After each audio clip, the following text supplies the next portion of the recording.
ਇਹ ਬਈ ਗੱਲ ਇਹ ਸਾਰੇ ਬੈਠਿਓ ਗੱਲ ਮੇਰੀ ਗੌਰ ਨਾਲ ਸੁਣ ਲਓ ਜੀ ਬਾਬਾ। ਬਈ ਜਦੋਂ ਤੂੰ ਇਹ ਵੋਟ ਜਾਂ ਇਹ ਦੌਰਾਨ ਸ਼ੁਰੂ ਹੋਇਆ ਹੈ ਇਹਨਾਂ ਤੂੰ ਨਾ ਅਗਲਾ ਬਾਦਸ਼ਾਹ ਬੈਠਾ ਤੇ ਨਾ ਉਸ ਕੋਈ ਕੰਮ ਵਿਖਾਇਆ ਨਾ ਪਿਛਲਿਆਂ ਵਿਖਾਇਆ ਜੀ ਕੀ ਕਰ ਰਹੇ ਨੇ ਇਹ ਅੱਫਾ ਤਫੜੀ ਆਪ ਦੀ ਆਪ ਨੂੰ ਹੀ ਗੱਤੀ ਕਰਨ ਸਾਡੀ ਨਾਲ ਵੇਲੀ ਕੋਟ ਪਈ ਹੋਈ ਹੈ ਹਾਂ ਬਾਦਸ਼ਾਹ ਕੋਈ ਚੱਜ ਦਾ ਹੁੰਦਾ ਮੇਰੇ ਵਰਗਾ ਤੇ ਇੱਕ ਵਾਰੀ ਲੰਬ ਨਾ ਕੱਢ ਦਿੰਦਾ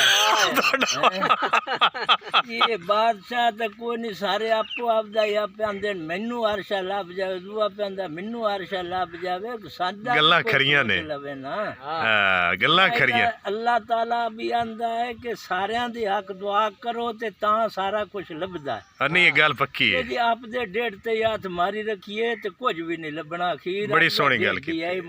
ਜਾ ਕੇ ਕਬਾਰੇ ਚ ਮੁੜ ਜਿਹੜਾ ਕੁਝ ਹੈ ਲਈ ਜਾ ਉੱਥੇ ਵੀ ਅਗਲੇ ਫਰਿਸ਼ਤਿਆਂ ਜੂਤ ਫੇਰਨੇ ਨੇ ਜੇ ਇੱਥੇ ਕਿਸੇ